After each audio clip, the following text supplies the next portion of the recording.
What did you learn about the opposite sex a little late in life? From the ages of 14 to 25, I thought that guys just hung out and watched porn together on the couch. Like dudes being dudes, giving each other high fives and shit. Ain't no way I'm letting my friends know my porn preference. That's so much roast material. Not all men want sex all the time. When I was young, my mom would tell me that men only want one thing. Everyone from my relatives to pop culture seemed to agree that men wanted sex 100% of the time, which led me to have some foolish insecurities when I was dating someone and they weren't in the mood. Because if men want sex all the time and he didn't want sex right now, then it must just be me, right? It took me a long time to learn that men can be not in the mood and it has nothing to do with me. That white women can have brown nipples. Till that people vary significantly as to what constitutes a little late in life. I was 15 when I found out a woman's vagina is not just a few inches below the belly button. In movies, the missionary position made it seem to me like a guy entering a woman was directly down from a push-up position. When I had sex for the first time with my now wife, I was pushing my penis against her mons pubis, wondering why it wouldn't go in. May not be all women, but y'all have period panties. I had always assumed that tampons pads were strictly for leakage. I thought females had a sphincter-like muscle to hold in their periods, but blood stained so badly that women used tampons and pads as an added layer of security. I assumed women would go to bathrooms and push out all their menstruation nasty. I wish I could just push it all out in 30 seconds and be done for the month. The vagina is not on the front like the penis. I was shocked how up under there it is. Girls have to get wet to enjoy sex. God damn it, you liar. Now my wife is pissed off that I sprayed her with the kitchen faucet sprayer. Men do not need the stuff that happens in porn in order to enjoy sex, and I don't either. It took forever for me to realize that changing positions, speed, angle, etc. all the time is not needed, or even wanted. You find the place, time and speed at which it works for you both and you repeat it. Men will be over the moon if you show enthusiasm during sex and will be more than happy to repeat the same motion for more than 60 seconds if it gets the woman there with to come. Except I didn't know this. My EXP was based entirely on porn where weird position, quick changes and alternations are used simply for the visual. Sex became a lot better once I figured that out and was no longer afraid to ask for what I need. When you find a girl you like, just tell them. As soon as I learned they don't know unless you tell them, I was away. A girl I used to know thought, well into her 20s, that the semen of African American males was colored black. Men can move their penis, more like a bobbing motion, but what the balls involuntarily move all the time. The skin ripples. It is prominent when going from one climate to another, such as getting out of the shower and drying off. That they're just people. I used to think girls peed out of the vagina. Rip high school health class, not helpful at all.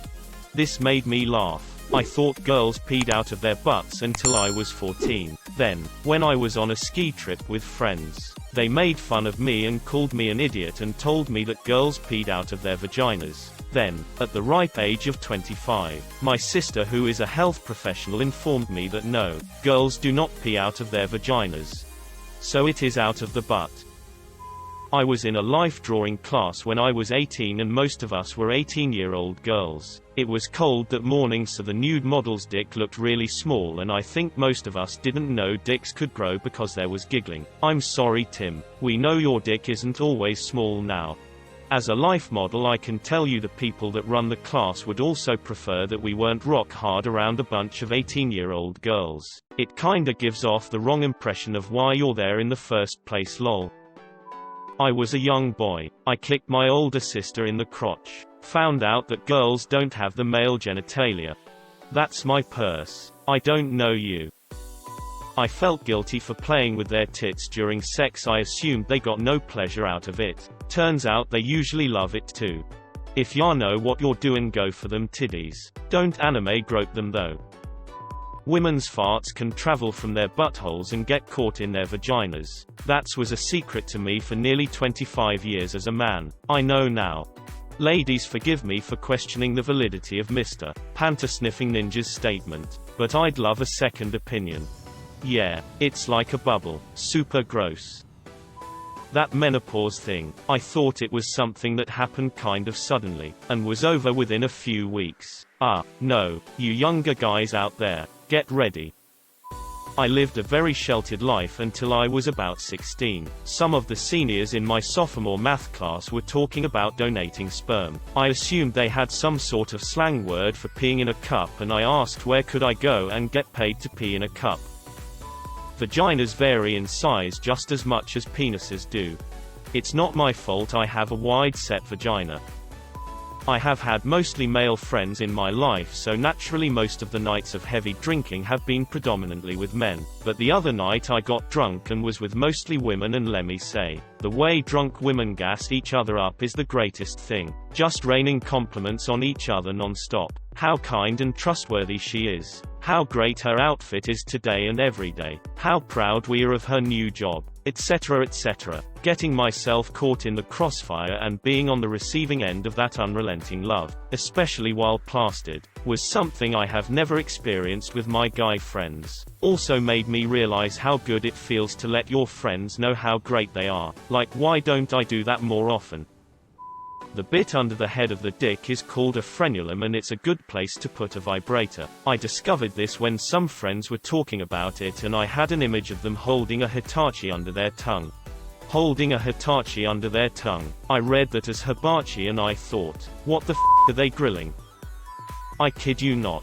My uncle actually believed women never passed gas. Not until he was almost 40 years old. Married my aunt dad's younger sister, and she proceeded to rip the loudest one under the covers he had ever heard. Apparently the women on his side of the family refuse to acknowledge that women fart, and a few of them have said it in front of me. Guys have hairy butts. I read about it online and handwaved it as just something a few have and like to complain about. But my ex also had a hairy butt, so I guess it's not that rare. Guys have hairy everything. Hairy, and I mean very hairy butt, and a barely visible mustache. Body can be very strange sometimes. Like a wig being used as a bookmark for a dictionary. That guys can flex their dicks. Now I make my boyfriend do it because it just blows my mind. For a fun experiment, start hanging some items on it and see how much weight he can lift. Snap. The mental image made my dick run away. They do not pee from their clit. You know, like when you grab a woman's breast and you feel it and it feels like a bag of sand. It's even worse when you squeeze too hard and actual sand comes out. Up until I was at least 14, I thought there was a third hole in between the vagina and the butthole where you were supposed to put your penis. There are 3 holes, so you were kind of right. I thought penises got slimy and slippery when men were about to have sex. I have no idea where I got this idea, to be honest. When I was 16 and was fumbling through my first hand blowjob, I remarked on how soft-skinned and dry his dick was. Slurp slurp. Yo Joe, that's a dry-ass dick. That guys had pubic hair on their balls. I thought they just had the bush and that's it. We wish. It's a pain in the nuts to shave, let me tell you. One night while getting ready for bed, my husband had to blow his nose. Now, he gets terrible hay fever. He also sleeps naked. I was already in bed waiting for him to get into bed for some pre-snooze snuggles. That was the night I learned that when men blow their noses, their testicles contract. I haven't laughed that hard in ages. Women don't have blue fluid leaking from their body. I was like 13 when I learned that maxi pad commercials pour blue fluid on them to show their absorbance because blood would be in bad taste. Guys with vasectomies still ejaculate. I don't know what made me think this, but I assumed nothing came out when they orgasm after the procedure. Probably jokes like they took the venom out of the cobra. The semen is made up of 3 liquids. 1 from the balls, 1 from the prostate, 1 from the seminal vesicles. You can still ejaculate without one organ. that men often rely on their female SOs as their sole source of emotional support and open communication. This led to a lot of confusing situations for me when guys didn't really want to be in a relationship with me, but they couldn't do without the emotional companionship it provided for them. So I often ended up getting what felt like very mixed signals. It took me a long time to learn that mixed signals almost always means I should leave. I think this is also why the concept of the friend zone is so prevalent. Women are used to being emotionally open with their female friends, so when we make male friends we share with them and form emotional intimacy. To us it's not romantic, it's just how we talk to our friends. I told my best female friend about my troubles at work, my feelings of aimlessness, and the fight with my mom, so why wouldn't I tell my male friend? However, a lot of the time men are used to only sharing those kind of feelings with their partner, so they assume their female friend is romantically interested in them, and then when they're not they accuse the woman of friend zoning them and leading them on. That towel turban actually has their hair twisted up in its skeptical smiley face. I didn't realize that a dick can change sizes without an erection just by how a man is standing, sitting, or laying down. See no evil. I used to think my boyfriend always had like a half chub when he was standing up versus when he is laying down on the bed.